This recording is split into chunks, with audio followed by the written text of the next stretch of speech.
Nerds, welcome to Jared Reacts. Today, we're going to react to Season 7, Episode 2 of Buffy, the Vampire Slayer, entitled Beneath You. So if you're new here, subscribe, daily content. If there's a day, there's a reaction. Links down below for the Patreon, the stream, everything in between. Every episode of Buffy, every episode of Angel, all on Patreon and here on YouTube. So, last episode, we see the startup of a secondary Scooby gang, essentially, with Dawn and Kit and Carlos. I think that was their names. And then got introduced to Principal Amenadiel and Spike's in the boiler room, seeing all the different big bads from the previous seasons with a little bit of blackness in his hair, going cuckoo banana shits.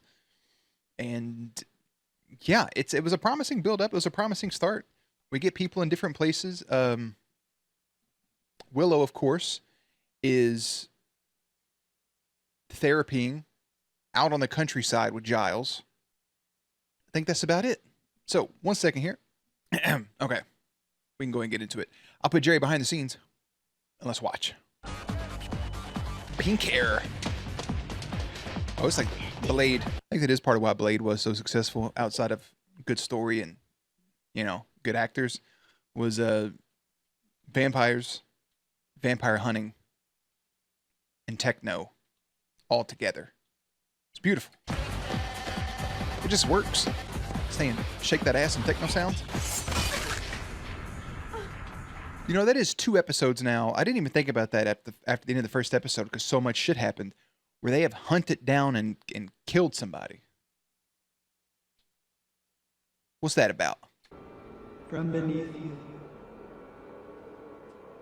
it devours. Buffy! Nope, thanks. Beneath you. Roll credits. From beneath you, it devours. The Hellmouth. What she said. They're probably sacrificing. They're sacrificing people to the Hellmouth, yeah? No. No, it's not the time. You know it. I know it. He gonna eat that rat. Making them understand. He has the definite, like, NSYNC vibe going on right now. Totally different matter. I'm so curious about his journey from wherever the fuck he was to here. I think that's what I'm the most curious about at this given moment. Could you die? But also, what I was gonna say was I really like that if the Hellmouth is like our big villain, I vibe with that. I mean, it's just so cool. You're coming to school with me. You'll be like there the whole time. I thought she'd be upset. Back to being a vintage demon, and I bounce back to being a dateless nerd. Do you guys talk? Yeah, at see, all? look at that. Just reset I've seen the at the Bronze a reset the couple of timelines. times. Guess there's a lot of scorned women there making vengeance wishes on their exes. It's where I go to get my scoring on. Wasn't that you having the smoochathon with Teen Vampire last Halloween? That was her. See, Bing, this bing, is bing, bing, why bing. I don't want you talking to my friends. You open that door and these students will eat you alive. You heard about Principal Flutie, right? Forget it. Okay then. And Buffy. If you're gonna do all your research on Buffy, you should also do the research on the other principals, buddy, to see what's in store for you at some point. I feel maybe just me. Okay. There's only 3 things these kids understand: the boot, the bat, and the bastonada. Wooden rod used to slap the soles of the feet in Turkish prisons, but if made with the correct wood, makes an awesome billy club. Just Shit. something else. I think he's now more upset she just didn't appreciate the joke. Immediately going to check on him is also smart. And his little rat friend. I think, again, Buffy still didn't question when he said just the 3 of us down here.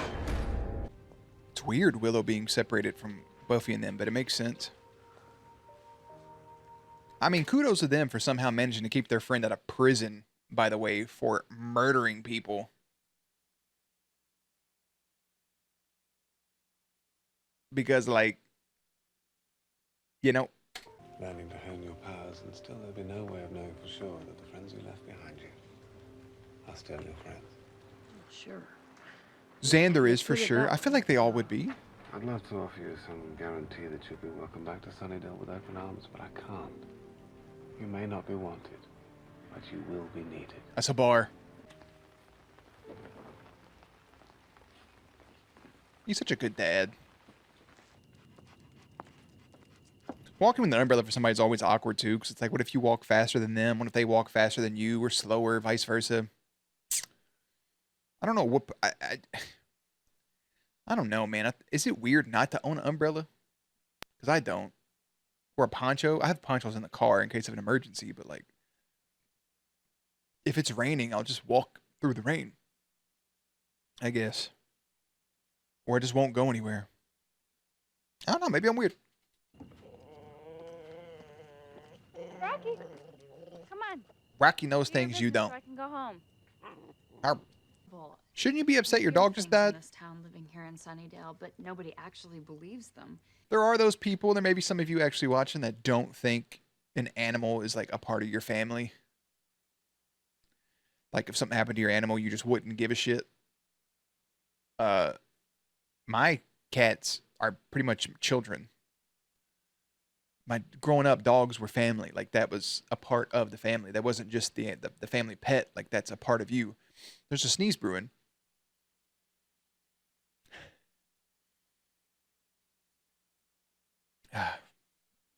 It never happened. Oh, it's in there. There's a lot of people that just don't consider animals like family. They think animals don't have a soul or some weird, stupid shit. I'd be tore up if I just watched my dog get sucked into the fucking ground by some goddamn kaiju hentai demon.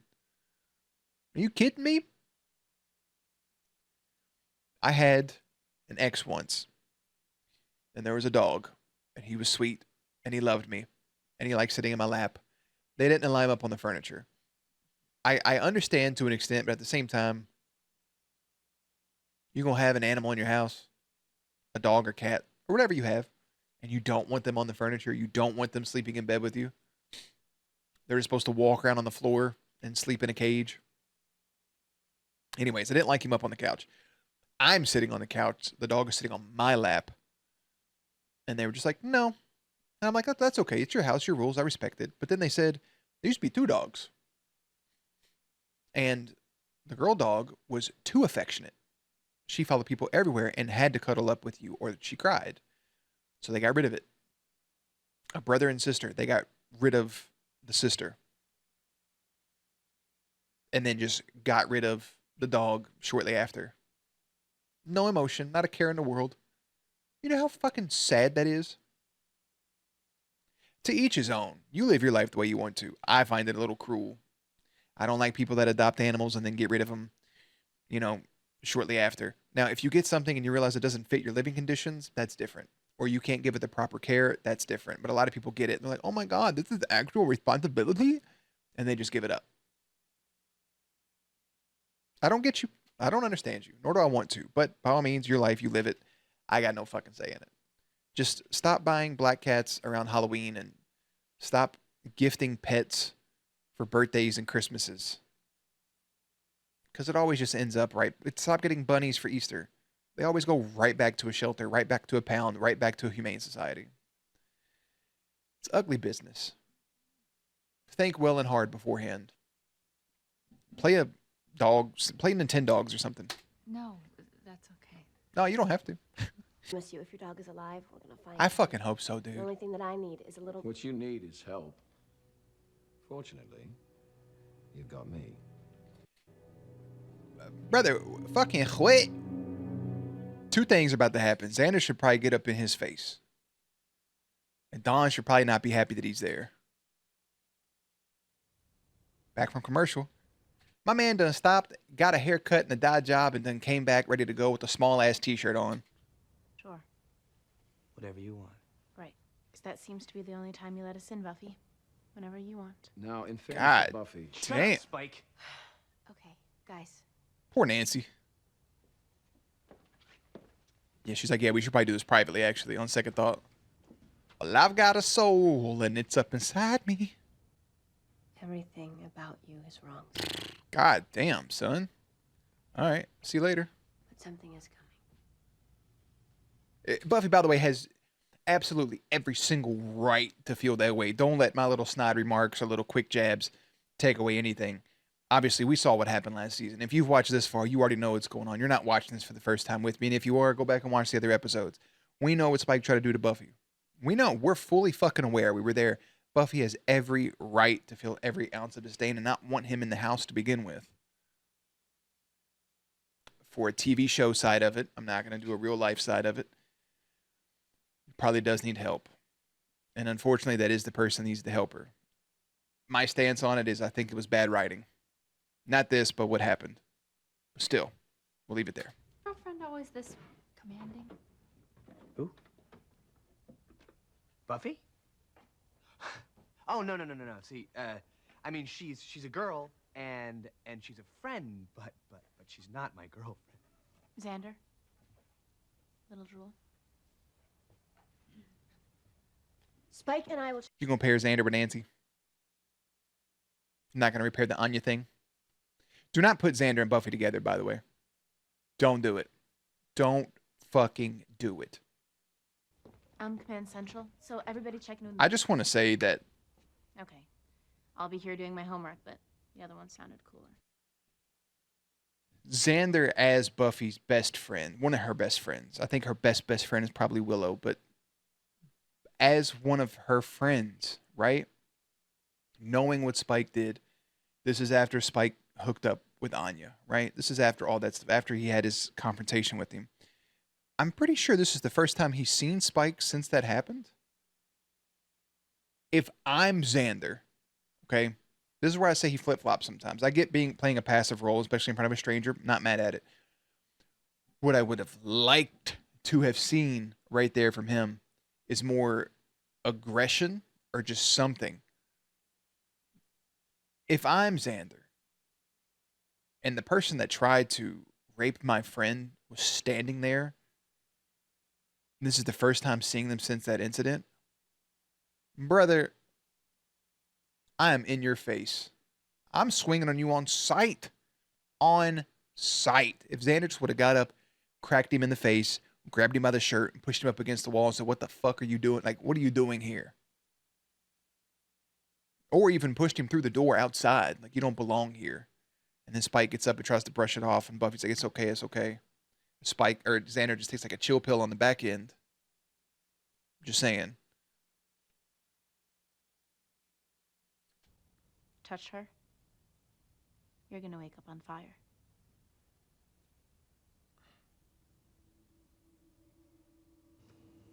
You're awfully quiet. I would have liked just like a yes ma'am or something from him right there. God, dog. Hey, know talk what your to shit, say. dog. And when exactly did your sister get unbelievably scary? I just don't know what you've changed into. You come back to town, you make with the big surprises twice. I don't know what your game is, Spike, but I know there's something you're not telling me. There is. It's a big thing. I don't think he wants to tell her. I think he probably is ashamed of what he did, as he should be. Again, doesn't make it good, doesn't make an excuse. I actually really appreciate, and again, this is from 2002, bleeding into 2003. Back then, a lot of the words they used were more acceptable. Not that rape isn't an acceptable word. It's just kind of a harsh word. And the reason it's more of a harsh word now, in the last 3, 4, 5 years, really, is because of social media and because of, trigger words becoming a thing. Not that they weren't, but more prominent and more knowing to people that, hey, hearing this word does something to me. It's almost like the whole big thing back in the day with people in the word moist, right? Some people hate the word. To me, it's just a word, but I'm not everybody else. I don't have the same feelings you all have. I can hear the word moist, or, people talk about throw up. They say chunks. They don't like it. It makes no difference to me.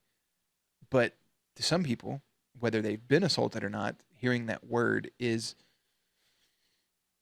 unsettling. It's uncomfortable. It takes them back to the moment when they were in it. It makes them think of it possibly happening to them. It makes them think of a time it almost happened, like Buffy in that situation right there.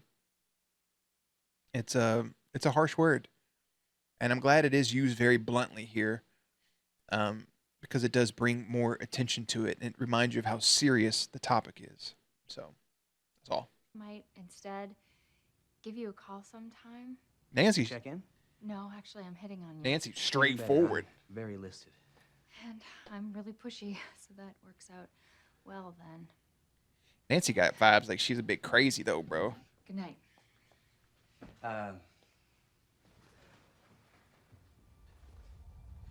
Hold me now. Oh, it's the opening to an apartment complex. And you get so tired of feeling helpless that all you can do is just wish that it would stop. Don't make a wish. Wish? And it's not the fact that he cheated, it's the way he cheated, you know? Xander was like nodding like his life was ruined, but you're the source. Oh my God. Right, let's go. Hey, he realized How did it. you do it? Spike, what is she talking about? Don't say I it. can see you. Shut up! Damn, bro, just cracked it like it was nothing.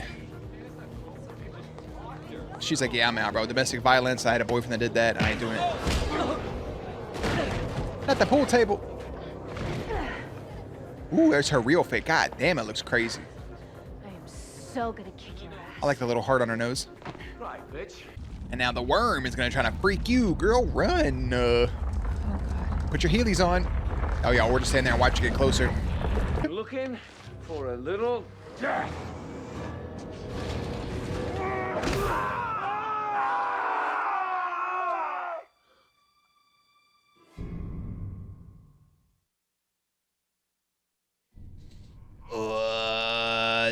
Dang it. Now that you got a soul, the chip. Well, he's also a worm. Wouldn't he be part demon? I don't think that would technically. You know what I'm saying? Am I tripping on that? Sorry. Oh, booty ball ass nigga with his meat out. This is gonna be a circus. This It's almost like Spike and William are together fighting each other. just I'm a demon. She didn't even give Xander a second look. not calling me. No, she ain't. Help is on the way. Look after him. Where you going? You got a little bitty ass phone, bro. Get it hard. Service to go. Stop it! Jesus fucking no spark. Christ, bro. Ain't we in a sudden engine? Spike, have you completely lost your mind? Can you not tell that already? Yes. I dreamed of killing you. I'm mad at her for that, bro. Pick that shit up immediately. And now all it does is burn. Your soul. Such a good shot. That's a really good shot. Worse for lack of use. You got your soul back. How? It's what you wanted, right? Trials and tribulations. It's what you wanted, right?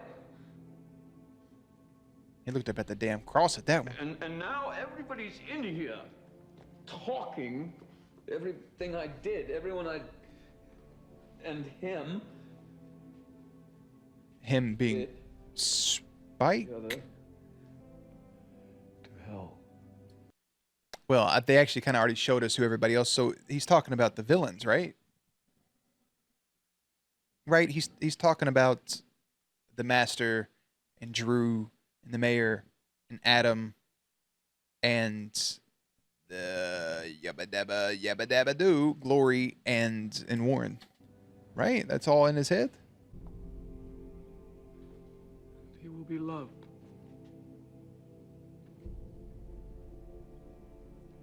So everything's okay, right? 1,000-yard stare is crazy every time she pulls it out. Damn, that shit still We rest burns. now. Beat it up. In a boring, not boring, in a lackluster episode. That's a hell of an ending.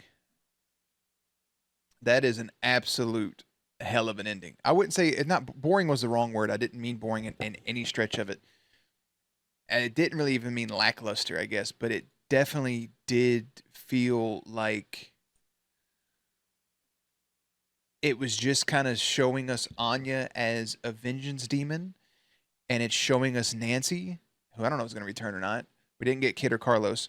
It shows us Xander struggle with dating. We get Willow coming back to Sunnydale, leaving Giles. So Giles probably won't be in the next few episodes. Or he follows along with her, like walks to the cab with her. That we don't see. We get Anya. We get her doing her vengeance role. We get Dawn, just kind of going to school. That's really it, being upset that, Spike was there and issuing a warning to Spike. And we get Spike trying to play a costume, trying to be Spike. But really it's William.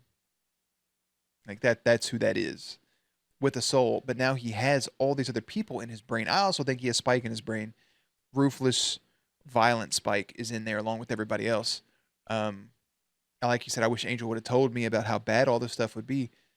I love that split stuff of Spike. Those shots in that church was absolutely done beautifully. He's exhausted. He just wanted to be with Buffy. He realized what he did was heinous, that he was a monster, and he went and got it corrected. I still don't like that it happened. I still think that it's lazy writing. I get the point of where he's trying to go with it. I just think there was other routes to get there, but at the same time, I didn't write the shit. So Spike helps Buffy and Xander battle gigantic worm-like creature. Got to have a little creature in here. Got to have a little something. Just a brief shot of Amenadiel, by the way. Nothing more, nothing less. Times have changed. There's a 5 and a 10 rating on here. This debuted on October 1st, 2002 with a 7.7 rating. The previous episode was on September 24th, 2002. Spike's little long stringy hair is actually pretty crazy, man. Let's get some of the trivia here real quick. When questioned about his fondest memory of filming, James Marsters explained the final scene had a slight different direction and dialogue, but Joss Whedon saw the footage and told him the scene was horrible. It's not your fault. It was the direction, but it's just so on the nose and it's so cringeworthy. Whedon then decided to rewrite and direct it, and then he filmed 12 to 20 hours to begin with, which is so much longer than other shows. Marster said, then after we finished those 8 days and the main unit started on a new episode, we were doing pickups and extra shots on B and Splinter units throughout the next week, which was not even entirely legal. But to go back and wholesale throw away an entire day work and begin from scratch in the midst of all the other filming, that was huge, a huge thing to do. And he was willing to do that. Marsters described the new direction. He directed me to be less emotional, to be more distant, to be hiding both in the shadow and in my feelings from Buffy rather than trying to proclaim them to her. I think that's why shame works. I think there's a lot of shame in that scene. I think in general, we say that writing can be too much on the nose, which is kind of a way of saying it's too direct, it's too literal, it's too obvious. And then it can be a very subtle difference. The writing wasn't bad originally, it was just slightly too much on the nose, and it needed to be a little less opaque and just the right tone. I agree. Like him in the shadows, like hiding his emotions and hiding his feelings was very, very fucking well done. Buffy asked Principal Wood if she can issue detention, much like Willow did in Season 2's Passion. From the original final scene, Spike's poetry was also cut. William the Bloody, awful poet. Skipping down the lane, good boy, bad boy, all the sodding same. I think that would have been fucking wonderful to put in. Him calling himself William would have been really nice. While talking about the job, Principal asked her, she asked the principal if the Double Meat Palace, blah, blah, blah, blah, he's vegetarian. Principal Wood doesn't know the secret that Buffy knows, and that is the meat at the Double Meat Palace is actually made of vegetables. I didn't even think about that. He's a vegetarian, and it's all veggie burgers. That's just funny. Spike's last words in the episode were originally, I was the enemy, then I was nothing, and now I'm God's garbage, not even a joke, less than all his creatures combined. So tell me, dear Buffy, as Buffy lets him approach unmoving, but not letting go of the stake either. He barely makes it to her and slams straight down to his knees with his arms wide open. How you like me now? That would have been awful, actually. Yeah, thank God. This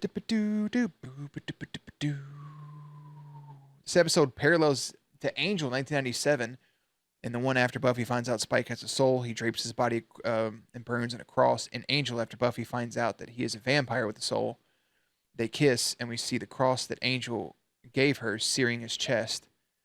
And Angel says the line, I wanted to kill you.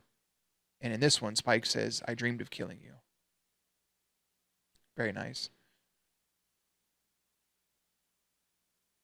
First appearance of the reoccurring line of this season, from beneath you, it devours. Very nice. Solid episode. It just felt lackluster in the beginning, but it really had its payoff towards the back end of it. And I ended up really enjoying. So, yeah. I'll leave it at that. I'll go ahead and head out. I got to go watch an episode of Angel, and then I can go to bed. So, your next episode of Buffy you guys will be on Saturday, and that'll be same time, same place. And the next episode that you guys will have will be Angel. This will be your Friday episode. Give me a second here. That'll be a tight at ground state. So I'll see you there. Links and everything in the description box down below. Playlist up on screen. Stay cute, stay hydrated. I'll catch you on the next one.